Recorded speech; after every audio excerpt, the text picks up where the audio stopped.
శ్రోతలందరికీ నమస్కారం. ఇప్పుడు వినబోయే కథ పేరు తరం తరం నిరంతరం. రచించిన వారు అమృత గారు. కథ విందాము. అప్పుడే మెలకు వచ్చిన గణపతి ఆ వేళ ఆదివారమని గుర్తుకొచ్చి కళ్ళు మూసుకుని బద్ధకంగా అలాగే పడుకున్నాడు. బామ్మ అప్పుడే స్నానం చేసేసినట్టుంది. వంటింట్లో నుంచి భజగోవింద శ్లోకాలు వినిపిస్తున్నాయి. 80 ఏళ్ల బామ్మ గడ్డ కట్టించే చలిలో కూడా చన్నీళ్ల స్నానం ఎంత అవలీలగా చేయగలదో.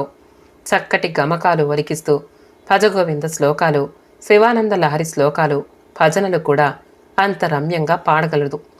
బామ్మ ఆలోచనలకి, అభిప్రాయాలకి, గణపతి ఊహలకి, ఆశయాలకి ఎక్కడా పొంతన ఉండదు.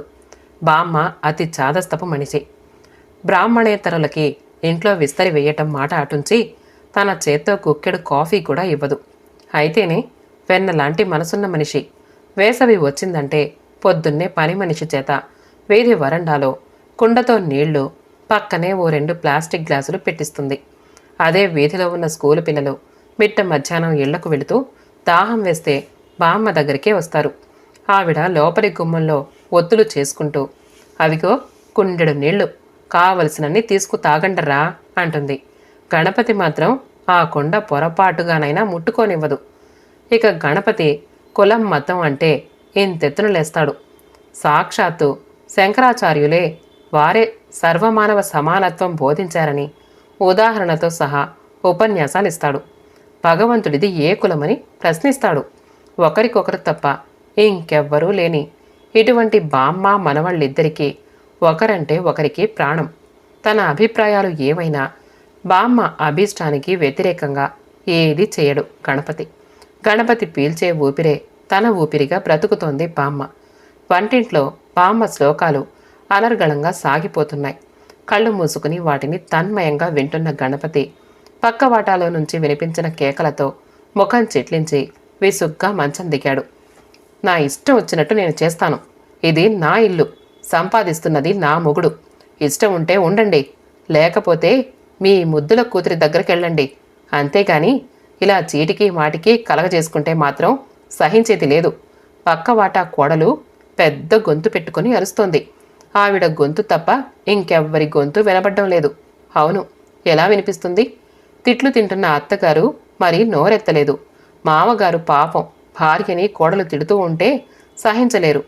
కొడుకు కోడలు ఎక్కడ ఇంట్లో నుంచి గెంటేస్తారోనని ముసలావిడే ఆయన నోరు నొక్కేస్తుంది. ఇక ముసలావిడ కొడుకు పూర్తిగా భార్యా విధేయుడు. అంచేత పెళ్ళాం ఎంతలా అరుస్తున్నా తనకేమీ పట్టనట్టు ఊరుకుంటాడు. పక్క దిగిన గణపతి పక్కవాట వృద్ధ దంపతుల మీద జాలిపడుతూ పెరట్లోకి బయలుదేరాడు. వంటింట్లోకి వచ్చేసరికి బామ్మ మౌనంగా కుంపటి విసురుతూ కనిపించింది. ఆవిడ్ని చూసేసరికి పక్కవాటాల నుంచి కేకలు వినిపించగానే బామ్మ చదువుతున్న శ్లోకం కూడా ఆగిపోయిందని గుర్తుకొచ్చింది గణపతికి. శ్లోకాలు ఆపేశావేం బామ్మ అన్నాడు. విసురుతున్న బామ్మ తలెత్తి చూస్తూ, ఒక పక్క శ్లోకాలు వినిపిస్తూ ఉంటే మరో పక్క శ్లోకాలు ఎలా సాగుతాయిరా అంది. గణపతి మాట్లాడకుండా వెళ్ళి ముఖం కడుక్కొనొచ్చి బామ్మకి కాస్త ఎడంగా కూర్చున్నాడు. మనవణ్ణి చూస్తూనే సిద్ధం చేసి ఉంచిన కాఫీ గ్లాసు అతని వైపు నేల మీద పెడుతూ, రేపు ఫస్ట్కి పక్కవాట వాళ్ళని ఖాళీ చేసేయమని చెప్పేస్తాన్రా అంది. ఎప్పుడో ఒకప్పుడు బామ్మ నోటి నుంచి ఇలాంటి మాటలు వస్తాయని ఊహిస్తున్నప్పటికీ ఒక్కసారి చకితుడయ్యాడు గణపతి. అతడి ఆశ్చర్యాన్ని పట్టించుకోకుండా, అవునరా, ఆ ముసలావిడ పడుతున్న రంపపు కోత కళ్ళారా చూస్తూ భరించలేకపోతున్నాను. పేదరికంలో మగ్గిపోతూ కూడా ఉన్న ఆ ఒక్క కొడుకుని అపురూపంగా పెంచటానికి వాళ్ళు ఎంత శ్రమ పడ్డారో ఆవిడ ఎన్నిసార్లు నాకు చెప్పింది. జీవితమంతా కష్టపడి మనుషులు వృద్ధాప్యం వచ్చాక తమ వాళ్ల మధ్య వాళ్ల ప్రేమాభిమానాలతో విశ్రాంతిగా బ్రతకాలి అనుకుంటారు. ఒంట్లో శక్తి ఉడిగిపోయి చేతిలో డబ్బు లేక రక్త సంబంధికులు పెట్టే బాధలు భరిస్తూ వాళ్లు విదిలించే మెతుకులు కతుకుతూ ఆ బాధ పగవాళ్లకు కూడా వద్దు నాయనా అంటూ తన ఆవేదన అంతా వెళ్లబోసుకుందావిడ. బామ్మ ఆవేశాన్ని చూసి ఒక్క క్షణం చలించిపోయాడు గణపతి. వెంటనే మాట మారుస్తూ హాస్యంగా, చూసావా, అందుకే నేను కులాలు మతాల కంటే మనుషులే గొప్పవాళ్ళు అంటాను. పక్కింటి ముసలావిడ బంధువుల పిల్లనే కోడల్నిచ్చేసుకుని ఇన్ని బాధలు పడుతోంది. రేపు మరేదైనా కులానికి చెందిన అమ్మాయి నన్ను పెళ్లి చేసుకుని నిన్ను పువ్వుల్లో పెట్టుకుని చూసుకుందనుకో, అప్పుడేమంటావు అన్నాడు. అతడు ఊహించినట్టే బామ్మ తన బాధ అంతా మర్చిపోయి నవ్వుతూ, బడవా, నువ్వు తెలివైన వాడివే గాని నన్ను బురిడి కొట్టించలేవురా అంది. గణపతి కూడా నవ్వి, ఏ అన్నాడు. ఈ ఒక్క కోడలు ఇలా చంపుకు తింటోందని కులాన్నే వెలేస్తామా? ఆచారి గారి కోడల్ని చూడు. ఆ పిల్లకి అత్తమామలంటే ఎంత అభిమానం, గౌరవం ఉన్నాయో. మడి ఆచారం చక్కగా పాటిస్తుంది.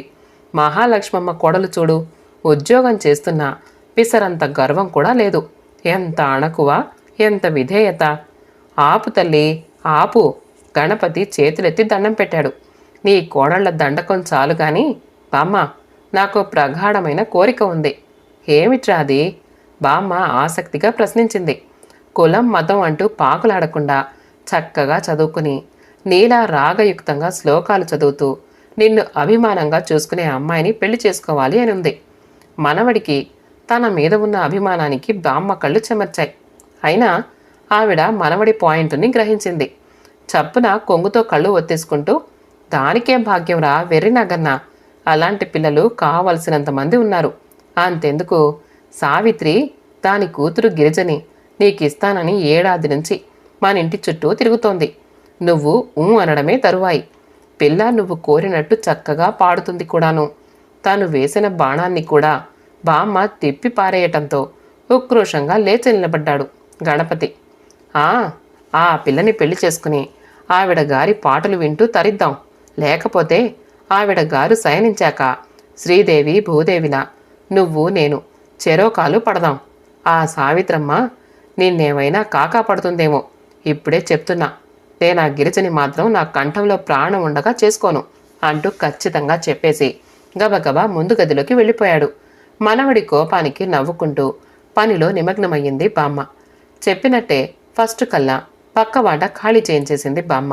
2 వాటాలున్న ఆ ఇంటి గేటుకి టూలెట్ అన్న అట్ట బోర్డు గణపతి చేత తగిలిపించింది. టూలెట్ బోర్డు పెట్టిన రోజు సాయంత్రమే బామ్మ ఇంటి ముందు అరుగు మీద కూర్చొని పక్కింటి మహాలక్ష్మమ్మతో కబుర్లు చెప్తూ ఉండగా గేటు తీసుకుని 20-22 ఒక అమ్మాయి లోపలికొచ్చింది. భుజాల చుట్టూ కొంగు కప్పుకుని కొంగు మీదుగా హ్యాండ్ బ్యాగ్ తగిలించుకుని అలసిపోయిన ముఖంతో వస్తున్న ఆ అమ్మాయి వైపు ఆసక్తిగా చూస్తూ, ఎవరు కావాలమ్మా అని ప్రశ్నించింది బామ్మ. ఆ అమ్మాయి కొంచెం తడబడుతూ టూలెట్ బోర్డు వైపు చూపిస్తూ, ఆ బోర్డు చూసి వచ్చానండి, ఇల్లు కావాలి అంది.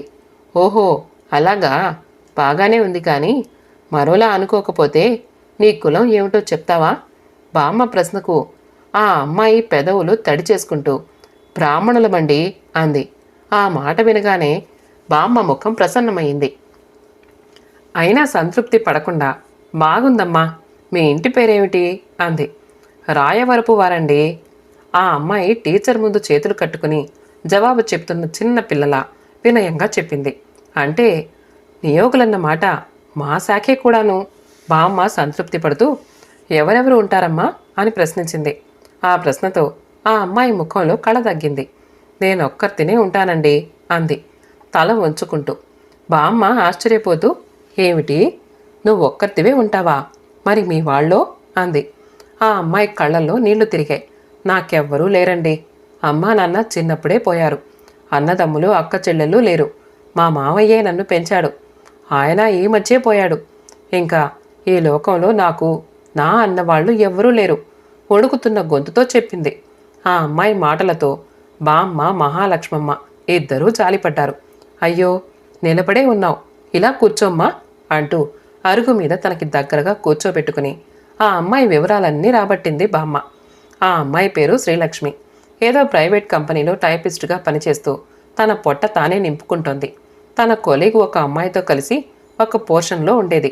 ఆ అమ్మాయి ఈ మధ్యనే పెళ్లి చేసుకుని వెళ్ళిపోయిందట. ఒంటరిగా ఉండటం చూసి ఇంటిగల వాళ్ళ అబ్బాయి నానా పోకిరి వేషాలు వేస్తున్నాడట. నాకు దిక్కు మొక్కు ఎవ్వరూ లేకపోవటం ఆ వెధవకి మరీ అలుసుగా ఉందండి. అందుకే సాధ్యమైనంత త్వరగా ఆ ఇల్లు ఖాళీ చేసేసి మరో చోటికి వెళ్ళిపోదామని ఉంది. పక్కన మీ బోటి వాళ్ళుంటే నాలాంటి ఒంటరి పక్షికి కొండంత ధైర్యంగా ఉంటుంది బామ్మగారు. ఒక్కర్తినే ఉంటానని సందేహించక నాకు ఇల్లిచ్చి పుణ్యం కట్టుకోండి అంటూ ప్రాధేయపడింది శ్రీలక్ష్మి. ఆ మాటలతో మరింత కరిగిపోయింది బామ్మ. మహాలక్ష్మమ్మ మాత్రం దానికే ఉందమ్మా, ఒంటరి మగవాడుంటానంటే బెంగగాని ఆడపిల్లవి, నీకు ఇల్లు ఇవ్వటానికి బాధేముంది, ముందు ఇల్లు అద్దె నీకు నచ్చని అంది. ఆ బాధేమీ లేదండి, ధైర్యంగా ఉండగలిగే చోటైతే ఇల్లు ఎలా ఉన్నా సర్దుకుపోగలను, అద్దె కూడా ఎంతైనా పర్వాలేదు, సంపాదించేదంతా ఖర్చు పెట్టుకునేది నేనేగా అంది శ్రీలక్ష్మి. సరే అయితే నీకు ఇల్లు ఇచ్చినట్టే, రా చూపిస్తాను అంటూ లేచింది బామ్మ. మహాలక్ష్మమ్మ సెలవు తీసుకుంది.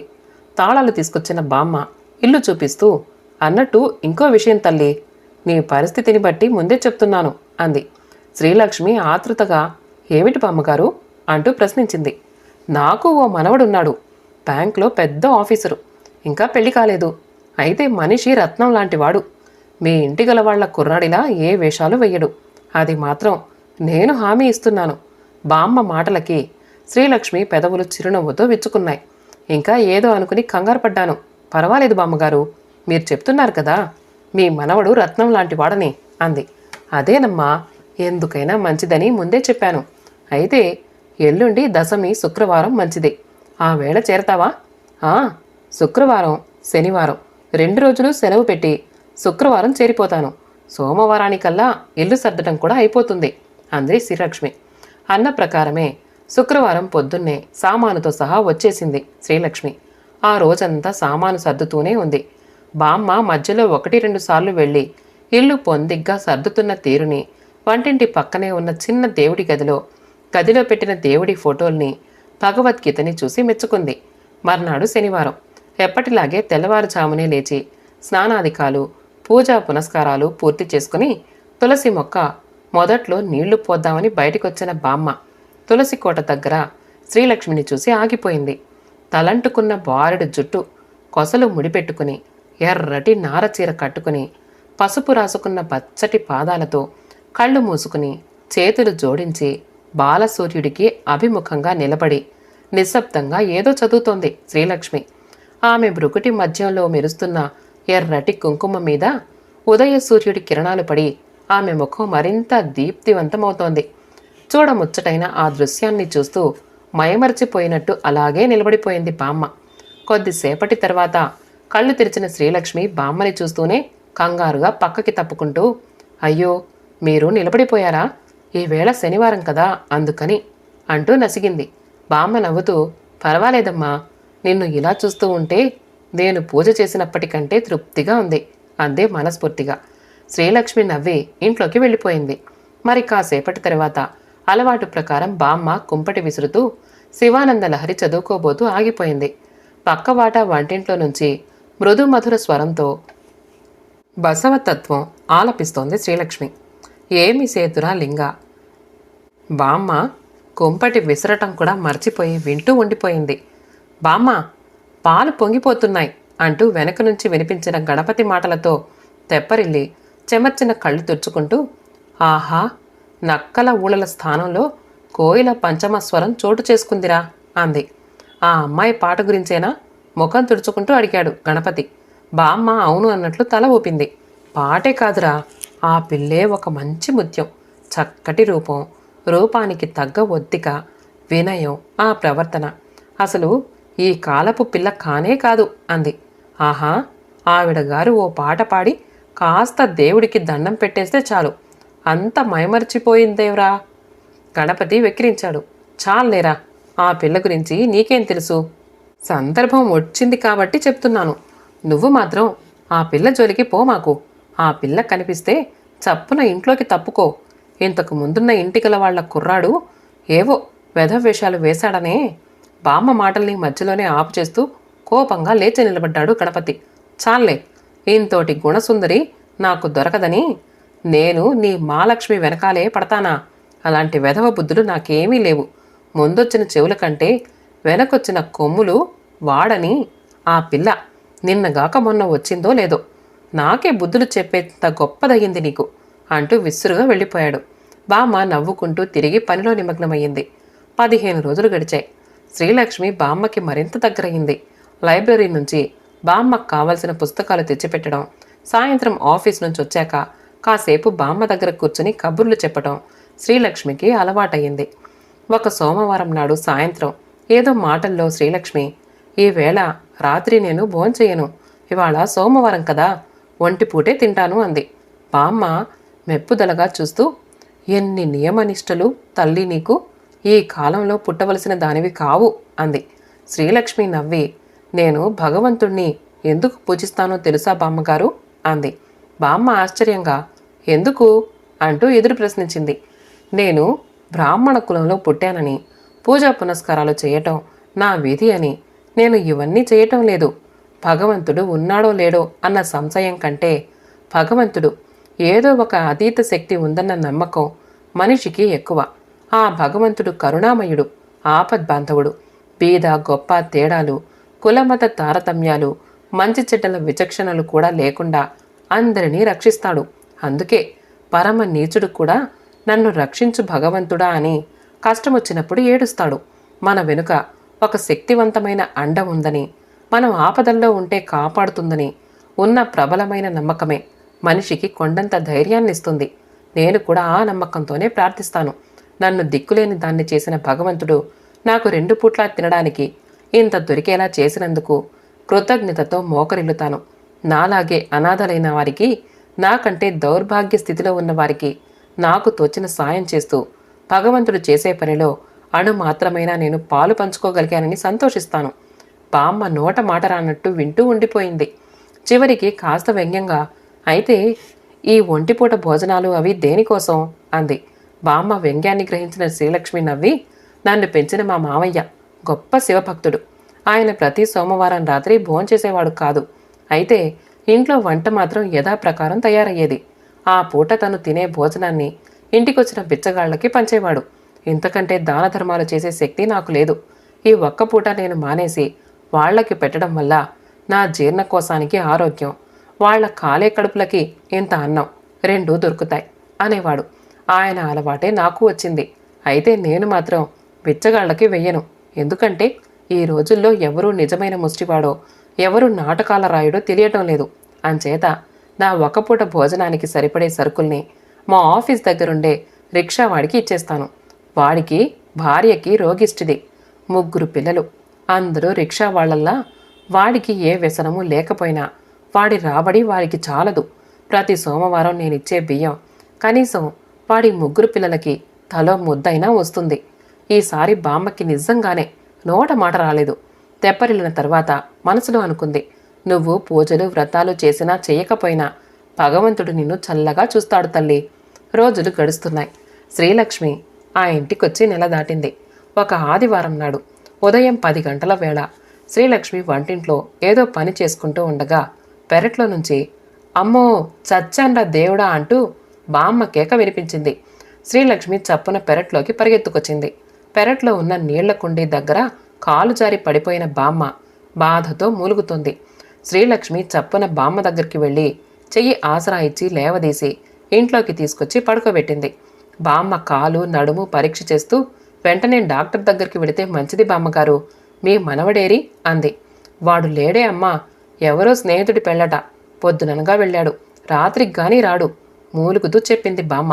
సరే, నేను వెళ్ళి మన వీధిలోనే ఉన్న డాక్టర్ని తీసుకొస్తాను, మీరు కదలకుండా అలాగే పడుకోండి అని చెప్పి శ్రీలక్ష్మి గబగబా వెళ్ళి డాక్టర్ని తీసుకొచ్చింది. బామ్మని పరీక్ష చేసిన డాక్టర్ ఫ్రాక్చర్ ఏమీ కాలేదని, కాళ్ళు బెణికి ఉంటుందని చెప్పి నొప్పి తగ్గడానికి ఏదో ఇంజెక్షన్ చేసి మాత్రలు ఆయింట్మెంటు రాసి ఇచ్చి వెళ్ళిపోయాడు. శ్రీలక్ష్మి వెళ్ళి మందులు తీసుకొచ్చింది. టాబ్లెట్ తీసి బామ్మకి ఇవ్వబోతూ నీరసంగా పడుకుని ఉన్న బామ్మని చూసి, ఇంతకీ మీరు భోంచేశారా అని అడిగింది. బామ్మ లేదు అన్నట్టుగా తల ఊపింది. అయ్యో, అయితే టాబ్లెట్ భోంచేసి వేసుకుందరు గాని ముందు అన్నం తినండి. అన్నమూ వద్దు, సున్నమూ వద్దు. పక్క మీద కదులుతూ ఉంటేనే ప్రాణం పోతున్నంత బాధగా ఉంది. ఇక లేచి వెళ్ళి అన్నం తినటం కూడానా? ఈ పూటకి ఇంత కాఫీ తాగి పడుకుంటానులే అంది బామ్మ. బామ్మ మాటలకు శ్రీలక్ష్మి నవ్వుతూ, అన్నం తినకపోతే మీరు మరింత నీరసపడిపోతారు. ఎముకలు ఏమీ విరగలేదని డాక్టర్ చెప్పాడు కదా, సాయంత్రం మళ్ళీ వచ్చి చూస్తానన్నాడు. ఈ లోపున మందులు పనిచేసి కాస్త నొప్పి సర్దుకుంటుంది. నేను వెళ్ళి అన్నం కలిపి తెస్తాను, ఇక్కడే స్టూలు వేసుకుని తినండి అంది. బామ్మ ముందు ససేమిరా ఒప్పుకోలేదు. ప్రాణం పోయినా మంచం మీద కూర్చుని అన్నం తినను అని మొండికేసింది.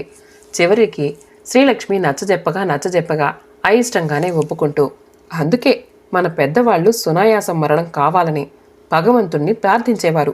ఒక్క పూటకే నేనింత బాధపడుతూ ఉంటే రోజుల తరబడి మంచాన పడి తీసుకునేవాళ్ళు ఇంకెంత బాధపడతారు. నిన్న ఏకాదశి, ఉపవాసం ఉన్నాను. ఈవేళ ద్వాదశి, భోజనం మంచం నడుమెక్కి కూర్చుని తినే ప్రాప్తం ఉన్నట్లుంది అంది. బామ్మ ఒప్పుకోగానే ఆవిడకి అన్నం తీసుకురావటం కోసం వంటింటి వైపు కదలబోతున్న శ్రీలక్ష్మి ఆ మాటలతో ఆగిపోయింది. వారం రోజులు గడిచాయి. బామ్మ ఇప్పుడిప్పుడే పనంతా చేసుకోగలుగుతోంది. 2 రోజుల పాటు నొప్పితో బాధపడ్డ బామ్మకి సమస్త ఉపచారాలు శ్రీలక్ష్మి చేసింది. ఒక 4 రోజుల పాటు వంట కూడా శ్రీలక్ష్మికి అప్పచెప్పి ఆమెని కూడా తమ ఇంట్లోనే భోజనం చెయ్యమంది బామ్మ. పెళ్లి నుంచి వచ్చాక విషయం తెలుసుకున్న గణపతి కూడా శ్రీలక్ష్మి చేసిన సహాయానికి కృతజ్ఞతలు చెప్పుకున్నాడు. ఆమె తమ ఇంట్లో తిరుగుతున్న 4 రోజులు ఆమె కంటపడకుండా బుద్ధిగా ఎడంగా మసిలాడు. ఒకనాడు సాయంత్రం గణపతి బ్యాంకు నుంచి వచ్చేసరికి శ్రీలక్ష్మి వాటాకి తాళం కప్ప కనిపించింది. అది చూడగానే గణపతి కనుబొమ్మలు ముడుచుకున్నాయి. క్రితం రాత్రి ఈ రోజు ఉదయం కూడా ఆమె జాడలేదు. ఇంటికి తాళం వేసే ఉంది. 2 రోజులుగా ఆమె ఎక్కడికి వెళ్ళినట్టు సందేహిస్తూనే బామ్మని అడిగాడు గణపతి. ఏదో పుస్తకంలో బొమ్మలు చూస్తున్న బామ్మ తలెత్తి ఎక్కడికో వెళుతుంది. ఆ అమ్మాయి ఆరా నీకెందుకురా అంది. గణపతి మొహం ముడుచుకుంటూ, పక్క వాటాలో ఉంటున్న మనిషి కదా, 2 రోజులుగా కనిపించలేదని అడిగాను. అది తప్పేనా అన్నాడు. బామ్మ మళ్ళీ పుస్తకంలోకి చూస్తూ, మరి కనబడలేదులే, నేనే పొమ్మన్నాను అంది. గణపతి ఉలిక్కి పడ్డాడు. నువ్వే పొమ్మన్నావా? ఎందుకు? ఇల్లు ఖాళీ చేసి వెళ్ళిపోయిందా అంటూ ఆతృతగా ప్రశ్నల వర్షం కురిపించాడు. ఏదో నీ కట్టుకున్న పెళ్ళాన్ని నేను తగిలేసినట్టు ఆ కంగారేమిట్రా? ఆ పిల్ల అసలు రంగు బయటపడింది, పొమ్మన్నాను. మరో ఇల్లు దొరికేదాకా ఉంటాను అంది. అందాక ఏ స్నేహితురాలింట్లోనో ఉండు గాని నా ఇంట్లో మరొక్క క్షణం కూడా ఉండటానికి వీల్లేదు అన్నాను. వెళ్ళిపోయింది అంది బామ్మ. అచేతనంగా వింటున్న గణపతి, ఏమిటి నీకు కనిపించిన అసలు రంగు అన్నాడు. ఆ పిల్లది మన కులం కాదట. బామ్మ తిరిగి అందుకుంటూ, బ్రాహ్మణ పిల్లనని చెప్పి నన్ను మోసం చేసింది. కులం గోత్రం చక్కా ఏకరువు పెట్టి బుట్టలో వేసి ఇల్లు సంపాదించుకుంది. నిన్న ఆ పిల్ల లేనప్పుడు తన స్నేహితురాలు ఎవరో వచ్చి అసలు విషయం చెప్పింది. వెంటనే తగిలేశాను అంది. గణపతి ఒక్కసారిగా సర్వశక్తులు ఉడిగిపోయిన వాడిలా నేలన చతికిలపడుతూ, ఆ అమ్మాయి నిన్నేమీ మోసం చేయలేదు బామ్మ అన్నాడు. బామ్మ ఏదో అనపోయింది. గణపతి ఆవిడ్ని వారిస్తూ, ఆగు, నన్ను చెప్పని. శ్రీలక్ష్మి నిన్నేమీ మోసం చేయలేదు. మోసమంటూ చేస్తే చేసింది నేను అన్నాడు. ఈసారి బామ్మ నోరు తెరిచింది. అవును, శ్రీలక్ష్మిని నేను ప్రేమించాను. ఆ అమ్మాయిలో నువ్వు నేను ఇష్టపడే గుణాలన్నీ ఉన్నాయి. తను పూర్తి శాకాహారి కూడా. మాంసాహారం అంటేనే అసహించుకుంటుంది. అయినా నీకు కావలసిన కులపు పిల్ల కాదు. అంత మాత్రాన నేను ఆ అమ్మాయిని వదులుకుని మరో కులమింటి కోతిని పెళ్లాడలేకపోయాను. ఇలాంటి పిల్లలు మన కులంలో లేరా అని నువ్వు అడగొచ్చు. కానీ వాళ్ళెవ్వరూ నాకు తారాసపడలేదు. ఇటువంటి అమ్మాయి మనం కులం పిల్ల అయ్యి ముందుగా నాకు పరిచయం అయి మేమిద్దరం ప్రేమించుకుంటే అంతా నీకు అనుగుణంగానే జరిగుండేది. నేను కులం దాటి వెళ్ళేవాణ్ణి కాను. కానీ నేను తొలుతగా ఇష్టపడ్డ శ్రీలక్ష్మి నా దురదృష్టవశాత్తు మన కులం అమ్మాయి కాదు. ఆ మాట వినగానే నేను నీ గురించే కంగారు పడ్డాను. కానీ చేజిక్కిన రత్నాన్ని కులం కోసం వదిలేసి మన కులంలో మరో రత్నం కోసం వెతుక్కోవటం అవివేకం అనిపించింది. ఆ మాటే శ్రీలక్ష్మితో చెప్పాను. తను ముందు ఒప్పుకోలేదు. నీకు నచ్చిన అమ్మాయినే చేసుకోమంది. నేను తనకి నచ్చ చెప్పాను. తనని నువ్వు చూస్తే తప్పకుండా ఇష్టపడతావని చెప్పాను. కానీ తనని నీ దగ్గరికి ఎలా తీసుకురావటమా అన్నది ఒక సమస్య అయింది. నా అదృష్టం కొద్దీ నువ్వు పక్కా వాట ఖాళీ చేయించావు. వెంటనే నేనే శ్రీలక్ష్మిని నీ దగ్గరికి పంపించాను. నువ్వు ఇంటి పేరు అది అడుగుతావని నాకు తెలుసు. అందుకే నీకు చెప్పవలసినవన్నీ ముందుగానే చెప్పి పంపించాను. నువ్వు తృప్తిపడి ఇల్లిచ్చావు. తర్వాత శ్రీలక్ష్మి గుణగణాలు కూడా నీకు నచ్చాయి. కాలు జారి నువ్వు పడిపోయినప్పుడు కూడా తను నీకు కన్న కూతురి కంటే ఎక్కువగా చేసింది. కానీ నువ్వేం చేశావు? నువ్వు ఎంతో అభిమానించిన అమ్మాయిని కేవలం కులం కోసం వెళ్ళగొట్టేశావు. అలాగే కానీ నేను తన కోసం వెళ్ళను. కనీసం ఎక్కడుందో అనైనా వెతకను. కానీ ఒక్క సంగతి గుర్తుంచుకో, ఈ జన్మకి శ్రీలక్ష్మిని మర్చిపోయి ఇంకో అమ్మాయిని చేసుకోవటం అనేది మాత్రం కలలో మాట. భార్య అనేది వండి పెట్టడానికి సంసారం చేయటానికే కాదు, మనసారా కలిసి జీవించటానికి కూడా. ఆ సహజీవనం నాకు ఒక్క శ్రీలక్ష్మితోనే సాధ్యపడుతుంది. అంచేత ఇంక నా పెళ్లి గురించి మర్చిపో. గణపతి లేచి మళ్ళీ చెప్పులు వేసుకుని వీధిలోకి వెళ్ళిపోయాడు. తిరిగి తిరిగి దిమ్మెత్తి రాత్రి 10 గంటలకి అతను ఇల్లు చేరుకునేసరికి ఇంటి తలుపులు వేసున్నాయి. విసుగ్గా తలుపు కొట్టాడు గణపతి. మరో నిమిషంలో తలుపులు తెరుచుకున్నాయి. తలుపు తీసిన వ్యక్తిని చూస్తూనే గణపతి ఒక్క క్షణం తన కళ్ళని తానే నమ్మలేకపోయాడు. మరుక్షణం లక్ష్మి అంటూ ఒక్క అంగలో లోపలికి వెళ్ళి శ్రీలక్ష్మిని దగ్గరికి లాక్కోబోయాడు. అతని ఉద్దేశం గ్రహించిన శ్రీలక్ష్మి చప్పున వెనక్కి తిరుగుతూ ష్ అంటూ లోపలికి చూపించింది. లోపలి గదిలో మంచం మీద వెచ్చగా దుప్పటి కప్పుకుని పడుకుని ఉన్న బామ్మ నవ్వుతూ ఇటే చూస్తోంది. బామ్మని ఆ పరిస్థితిలో చూడగానే గణపతి మరింత తలకిందులై చివరికి అర్థమైనట్టు తల పంకిస్తూ నువ్విక్కడ ఇలా ఆవిడ శేషసాయిలా నవ్వుతూ అలా అర్థమైందిలే, ఇద్దరూ కలిసి నాటకమాడుంటారు, కానీ నేనెంత బాధపడతానో మీరిద్దరూ ఆలోచించలేదు అన్నాడు. శ్రీలక్ష్మి ఏమీ మాట్లాడకుండా తల వంచుకుంది. బామ్మ మాత్రం మరేం పర్వాలేదురా, ఎంతసేపు 1-2 గంటల బాధ అంతేగా, సుఖం విలువ మరింత పెరుగుతుంది కూడాను. నేను మాత్రం బాధపడలేదు. మరో కులం పిల్లని నాలాంటిది ఒప్పుకోవాలంటే ఎంత సంఘర్షణ పడాలో నువ్వేమైనా ఆలోచించావా అంది. ఆ మాటలకి గణపతి చప్పునొచ్చి బామ్మ పక్కన కూర్చుంటూ పోనీ ఇప్పటికైనా చెప్పు, శ్రీలక్ష్మి నీకు నచ్చిందా అన్నాడు. బామ్మ నవ్వి దుప్పటిని మరింత దగ్గరగా లాక్కుంటూ నచ్చలేదంటే అంది. పొమ్మందాం తను నవ్వుతూ అన్నాడు గణపతి. అయితే నచ్చలేదు, పొమ్మను బామ్మ గంభీరంగా అంది. ఈసారి గణపతికి మాటలు దొరకలేదు. అతని అవస్థ చూసి బామ్మ నవ్వుతూ వెర్రి నాగన్నా, మనుషుల విలువ నాకు ఇప్పటికి అర్థమైందిరా. మనిషి కోసం కులాన్ని కాలదన్నుకోగలం గాని కులం కోసం మనిషిని వదులుకోలేమని తెలుసుకున్నాను అంది. బామ్మ మాటలు వినగానే గణపతి మొహం వికసించింది. థ్యాంక్ యూ బామ్మ, థ్యాంక్స్ అలాట్. ఆకలి మండిపోతోంది, ఇక ఫోన్ చేసి వస్తాను అంటూ లేచి వెళ్ళబోయి మళ్ళీ ఆగి అవును, ఇంతకీ లక్ష్మి గురించి నీకెలా తెలిసింది అన్నాడు. అదంతా లక్ష్మి చెప్తుంది, వెళ్ళు. భోజనం కూడా లక్ష్మి పెడుతుంది, కడుపు నిండా తిను పో ఆప్యాయంగా మనవణ్ణి చూస్తూ అంది బామ్మ. గణపతి లోపలికి నడిచాడు. శ్రీలక్ష్మి అతని వెనకే లోపలికి వెళ్ళింది. లోపలికి వెళుతూనే గణపతి చెయ్యి జాచి శ్రీలక్ష్మిని దగ్గరికి లాక్కున్నాడు. ష్, బామ్మగారు మేలుకునే ఉన్నారు, బావుండదు. శ్రీలక్ష్మి తప్పించుకోపోయింది. మరేం పర్వాలేదు. ఇంతసేపు నీకోసం ఎంతలా బాధపడ్డానో తెలుసా? నాకు నువ్వున్నావన్న నిజాన్ని ఒక్క క్షణం అనుభవించని. శ్రీలక్ష్మి మరేం మాట్లాడలేదు. మౌనంగా అతని చేతుల మధ్య ఒదిగిపోయింది. గణపతి కూడా కొద్దిసేపు ఏమీ మాట్లాడలేదు. తర్వాత శ్రీలక్ష్మి జడ తీసి తన మెడకి చుట్టుకుంటూ బామ్మకి నీ గురించి ఎలా తెలుసుంది? నువ్వేనా చెప్పేశావు అన్నాడు. శ్రీలక్ష్మి నవ్వుతూ అవును అన్నట్టుగా తల ఊపింది. ఎప్పుడు చెప్పావు? బామ్మ ఏమంది కుతూహలంగా అడిగాడు. శ్రీలక్ష్మి ఒక్క నిమిషం మాట్లాడలేదు.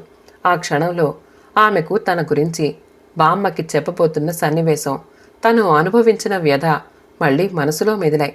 అన్నం తీసుకురావటం కోసం నవ్వుతూ బయలుదేరిన శ్రీలక్ష్మి హఠాత్తుగా విషన్నమైన ముఖంతో ఆగిపోవటం చూసి బామ్మ ఆశ్చర్యపోతూ ఏమిటమ్మా అలా ఆగిపోయావే అంది. శ్రీలక్ష్మికి ఏం చెప్పాలో ఎలా చెప్పాలో తోచలేదు. తను గణపతి విశ్వసిస్తున్న సిద్ధాంతం మంచిదే కావచ్చు, కానీ 80 ఏళ్లపాటు నియమ నిష్ఠలతో జీవితం గడిపి ఈ వయసులో ఏకాదశి ఉపవాసం చేసి ద్వాదశి భోజనం మంచం మీద తినటానికే బాధపడుతున్న ఈ వృద్ధురాల్ని అన్యకులస్తురాలైన తన చేతి భోజనం పెట్టి మోసగించటం ఎలా? ఎదిరించటం కంటే మోసగించటం మరీ దారుణమైన పని. శ్రీలక్ష్మి చివరికి ఒక నిశ్చయానికొచ్చి ధైర్యం కూడదీసుకుంటూ నన్ను క్షమించండి బామ్మగారు అంది. బామ్మ తెల్లబోయింది. ఏమిటమ్మా ఈ క్షమార్పణలమేమిటి అంది. శ్రీలక్ష్మి ఇక ఏమీ దాచలేదు. అంతా పూసగుచ్చినట్టు బామ్మకి చెప్పేసింది. మేము బ్రాహ్మణులం కాదు బామ్మగారు అన్నమాట శ్రీలక్ష్మి నోటి నుంచి వినేసరికే బామ్మకి సర్వ ప్రపంచం తలకిందులైనట్టు అనిపించింది. మిగతా కథంతా వినేసరికి సజీవ ప్రతిమల నోట మాట లేకుండా అయిపోయింది. నన్ను నమ్మండి బామ్మగారు, మీకు ఆయనంటే పంచ ప్రాణాలని, ఆయన తప్ప మీకు ఎవ్వరూ లేరని తెలిసాక మరొక అమ్మాయిని చేసుకోమని ఎంతగానో చెప్పాను. ఆయన వినలేదు. నేను ఆయన్ని వదిలి వెళ్ళలేకపోయాను. నేను మీ కులం దాన్ని కాకపోవచ్చు, కానీ హర్షధర్మం పట్ల అనురక్తురాల్ని. పూర్తి శాకాహారిని. మా మావయ్య పెంపకంలో సమస్తమూ నేర్చుకున్నాను. నన్ను ఈ ఇంటి కోడలిగా రానివ్వండి. ఆత్మీయులు లేని నాకు దొరికిన ఆయన అభిమానం నుంచి దూరం చేయకండి అంటూ ప్రాధేయపడింది. చిట్ట చివరికి బామ్మ నోరు విప్పింది. నువ్వెవరో నాకు చెప్పకుండా ఉండాలని మీరు నిశ్చయించుకున్నప్పుడు హఠాత్తుగా ఇదంతా నువ్వు నాకెందుకు చెప్తున్నట్టు? ఇప్పటిదాకా నేను మీతో చనువుగా మసలినా నా చేతి మంచినీళ్లు కూడా మీకు ఇవ్వలేదు. మీ ఆచారాలు నియమాలు నాకు తెలుసు. అయినా మీకు దెబ్బ తగిలిన కంగారులో అవన్నీ మర్చిపోయి మీకు నా చేతి భోజనం పెట్టబోయాను. కానీ మీరు ఏకాదశి ద్వాదశి అనడంతో నాకు స్పృహ వచ్చినట్టయింది. ఆయన మిమ్మల్ని ఎదిరించి నన్ను చేసుకున్నా పర్వాలేదు, కానీ ఈ అబద్ధాలతోనే మిమ్మల్ని ఒప్పించి చేసుకోవటాన్ని మాత్రం నేను అంగీకరించలేను. అది దొంగతనంగా వెన్నుపోటు పడవడం అనిపిస్తుంది నాకు. అందుకే ఆ ఉద్దేశంతోనే మిమ్మల్ని మోసగించి నా చేతి భోజనం పెట్టలేకపోయాను. అంతా మీకు చెప్పాను. మీరు అంగీకరిస్తే నేనే పెడతాను. లేకపోతే మీ మనవడు వెళ్ళిన చోటు నాకు తెలుసు. వెళ్ళి ఆయన్ని తీసుకొస్తాను అంది శ్రీలక్ష్మి. బామ్మ ఏమీ మాట్లాడలేదు. మౌనంగా కళ్ళు మూసుకుని సమాధిలో కూర్చున్నట్టు కూర్చుంది. చాలాసేపు ఎదురుచూసిన శ్రీలక్ష్మి నిశ్శబ్దంగా అక్కడి నుంచి లేచి వెళ్ళిపోయింది. ఇంతలో బామ్మ కళ్ళు తెరిచి, ఎక్కడికి వెళుతున్నావు అంది. మీ మనవణ్ణి తీసుకురావటానికి నిర్లిప్తంగా అంది శ్రీలక్ష్మి. బామ్మ నవ్వే, అక్కర్లేదులే, అన్నం తీసుకురా అంది. శ్రీలక్ష్మి సంభ్రమంగా చూసింది. బామ్మ నవ్వుతూ, పరాయి ఇంటి పిల్లవి కదా అని ఇందాక కాస్త మొహమాట పడ్డాను. నా మనవడికి కాబోయే భార్యవి. ఇక మొహమాట పడకుండా హాయిగా తింటాను. అక్కడే చిన్న జాడీలో నిమ్మకాయ ఉంది, కాస్త వేయి, పుల్ల పుల్లగా బావుంటుంది అంది. శ్రీలక్ష్మి చెమర్చిన కళ్ళు తుడుచుకుంటూ సరైనట్టుగా తల ఊపి కణ్వాశ్రమంలో లేడిపిల్లలా గంతులేస్తున్న మనసుతో వంటింట్లోకి పరిగెత్తింది. బావుంది. ఇదంతా జరిగి వారం రోజులైనా నువ్వు నాకు చెప్పలేదు. ఇంతకీ నిన్నటి నుంచి తాళం పెట్టుకుని నాకు చెప్పకుండా ఎక్కడికి వెళ్ళినట్టు? గణపతి చిరుకోపంగా అడిగాడు. శ్రీలక్ష్మి నవ్వుతూ, బామ్మగారు మీకు చెప్పొద్దన్నారు. తనని ఇంకా ఇలా ఎన్నాళ్ళు ఆడిస్తారో చూస్తాను అన్నారు. నిన్న మధ్యాహ్నం నా ఫ్రెండు ఒక అమ్మాయి బెజవాడ నుంచి వచ్చింది. ఈ ఊళ్ళో ఇవాళ పొద్దున వాళ్ళ పిన్నిగారమ్మాయి పెళ్ళి. చాలా కాలానికి కలిశామని నన్ను బలవంతంగా లాక్కుపోయింది. ఇంటికొచ్చి బామ్మగారికి చెప్పి వెళ్ళాను.